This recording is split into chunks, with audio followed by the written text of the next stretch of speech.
Hey there, Nate here with the Volunteer Tech Vlog on the Live Sound 101 YouTube channel. Thanks for clicking over. Thanks for subscribing. This is a YouTube channel where I talk candidly about live sound, production, professional audio video, and being a volunteer in the church tech world, among other things. So today is the Monday after Super Bowl Sunday when I'm recording this vlog here on my drive to work. And this is a video in the Let's Drive format, I like to say. So let's drive. And as we're driving today, we're going to be talking about my first impressions and reaction to the technology at the Super Bowl. So there's a lot of tech going on at Super Bowl 51.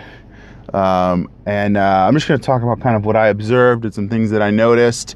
And just because I think it's fun to talk about and see what people are doing on one of the biggest production stages in all of, well, really, I was going to say in all of the United States, but that's up there with like worldwide events, right? I mean, what events kind of match that? And the thing that's kind of neat about the Super Bowl is they always push the envelope a little further than it's been. They always use it as kind of like a test bed to try new things. And I think it was the Super Bowl back in 2015 was the first one they did in 4K, and they had like 50 Sony 4K cameras. And then this year, I'm not gonna follow up on this, but I think they actually shot it natively in 8K. Of course, 8K was not what was broadcast to anybody that I'm aware of, but I believe they natively captured it in 8K and then just scaled it down for the broadcast. So the resolution is one thing, the number of cameras is one thing. So I think when they did back in 2015, when they did the Super Bowl, they did the first one in 4K. I think they had like 50 something cameras, and Super Bowl 51 that just happened last night, I heard reports of 98 cameras. Now, I don't know the make and model total. I don't know what those 98 were, but I heard they had like 98 cameras. I heard it was 8K, and so to accomplish that, the only way you can really pull that kind of a thing off in terms of bandwidth is fiber optic networks that are running all kinds of fiber optic cable all over the place, because you just don't have the bandwidth to do anything on SMPTE, SDI, or anything like that. But so the cameras was a big part of it. There's just so much. I mean, I could do a whole video just talking about what I saw about the halftime show, the Lady Gaga halftime show. There's a lot to talk about there. But before we get into halftime, let's just talk about like the broadcast. So the other big thing that they did was this 360 degree replay, and I gotta figure out exactly what they were doing, because I really don't know exactly what they were doing. But a couple times during the game, they kind of did something where, okay, let's see what this play looked like from the perspective of Matt Ryan, or what this play looked like from Tom Brady's perspective. Let's zoom in. And they did this cool little like 360 degree thing, and then they'd like zoom in to that player, and you could see the play unfold from there. And it almost looked like it was some sort of like a composite, or almost like a virtual reality type of thing. I'm not 100% sure how they're pulling that off. I want to talk to one of my friends who was working there and see what they did to pull that off. But I'm pretty sure that was like, that was the thing that they were testing out there. And they were trying new camera angles and different camera angles. So I was watching the game with some family, and the comment was made like, oh, that was a horrible camera angle, or that was, and it wasn't like, there were definitely some plays where either the camera guy just was off, that could have been it, just didn't really capture it right, or because it was a new angle, it just wasn't the shot that we were accustomed to seeing. So that's, I guess, the danger of trying too much new stuff, is that people are kind of like thrown for a loop and like, what the heck happened? What's going on with that shot? You give some people are used to seeing the game shot a certain way, and then now there's something different, and people are kind of like, what's going on? So I definitely heard that as a comment, just from the people that I was watching the game with. Boy, I still can't believe that the Patriots pulled that off. Like, I was angry. Like, in the third quarter, I was angry. I was like, oh, you gotta be kidding me.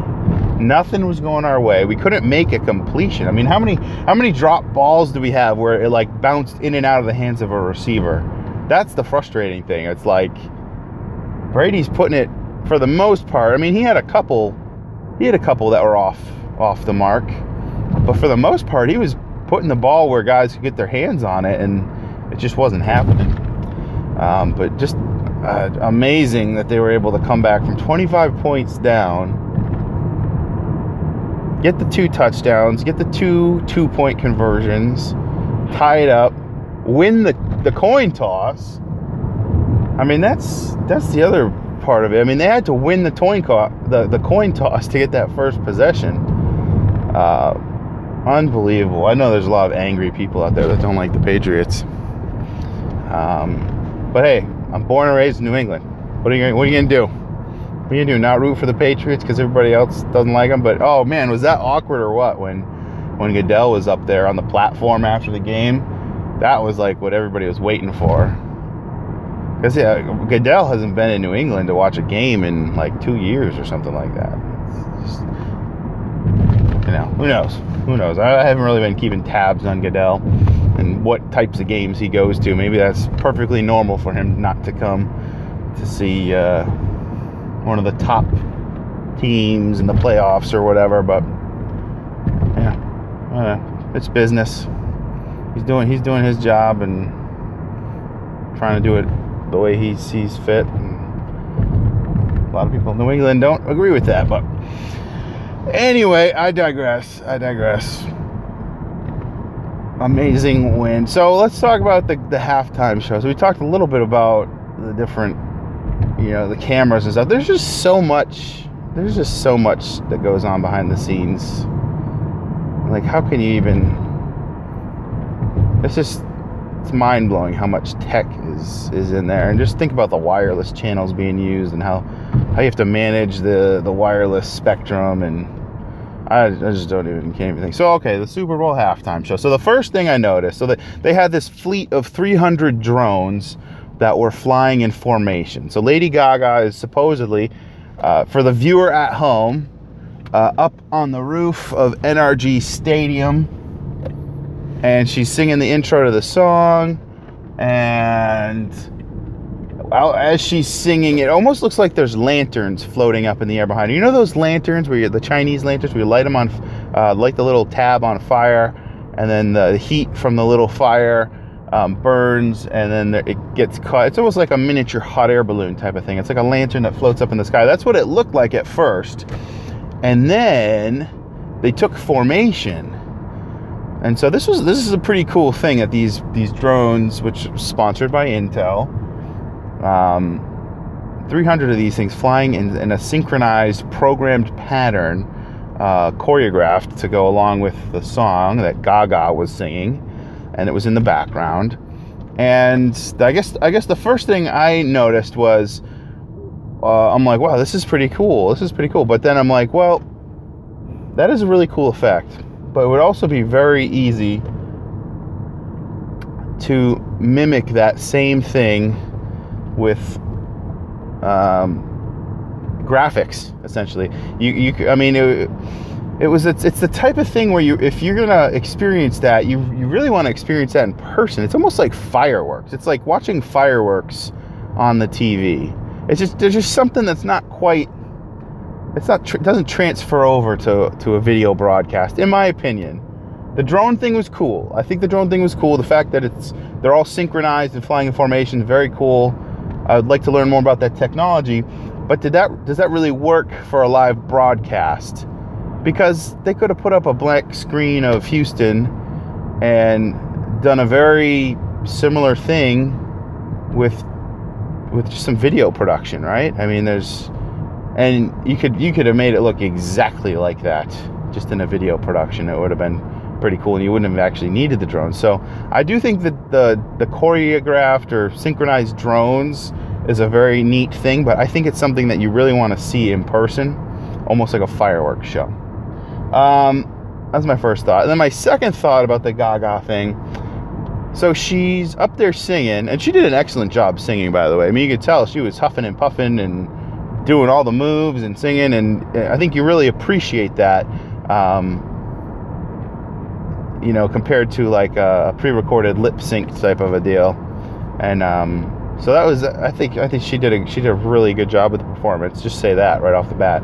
But I'm just noticing things I observed about the production of it. So then at the end of this little intro rooftop segment, she jumps off like very vigorously. Like it was like, what?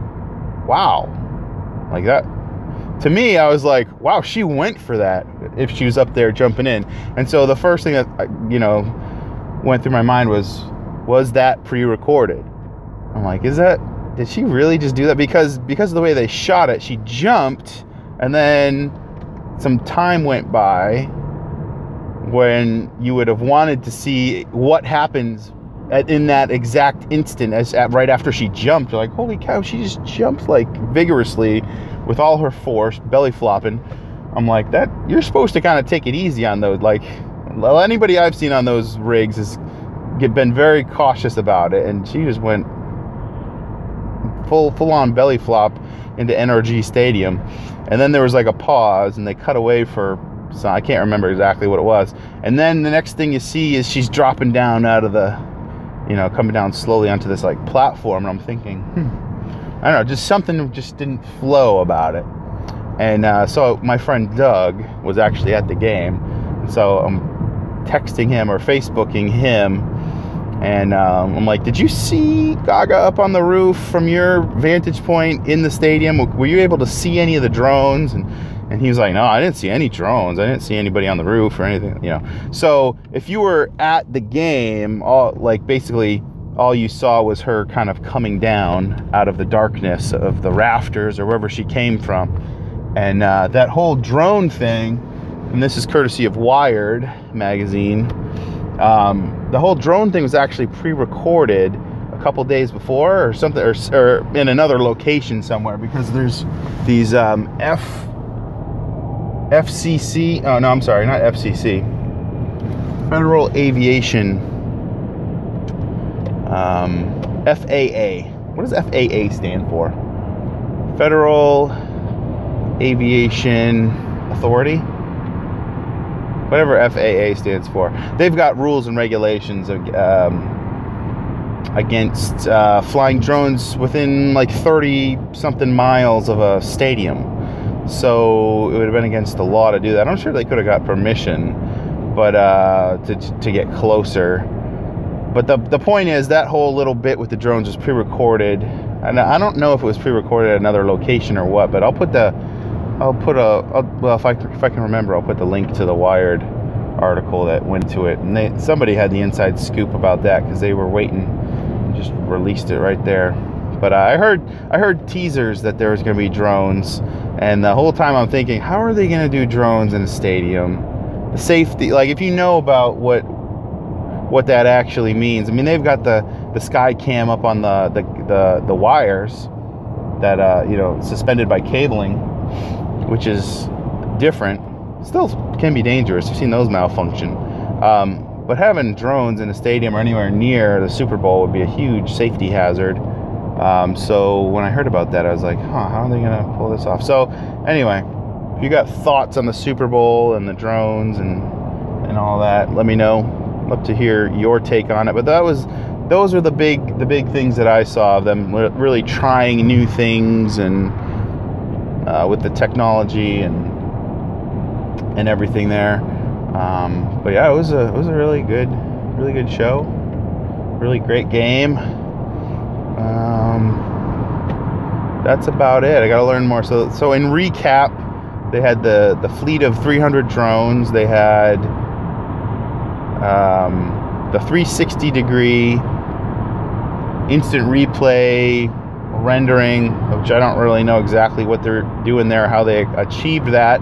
And it sounded like they used 98 cameras from the reports that I've read so far. And they had they were shooting natively in 8K. So I hope to schedule a call with one of my friends who was they've been on the AV Shop Talk podcast. He was down there working, doing some project management on the video broadcasting engineering side of things. All those mobile trucks down there that are ingesting all this video and routing it and all that fun stuff. He works for the company that does that for the Super Bowl. So see if I can chat with him and figure out what exactly they were doing there and what made this Super Bowl unique. But anyway, that's my vlog for today. And thank you for subscribing. Thanks for listening. One of those things where I make these videos just to share my thoughts with whoever's out there on YouTube and get a conversation going.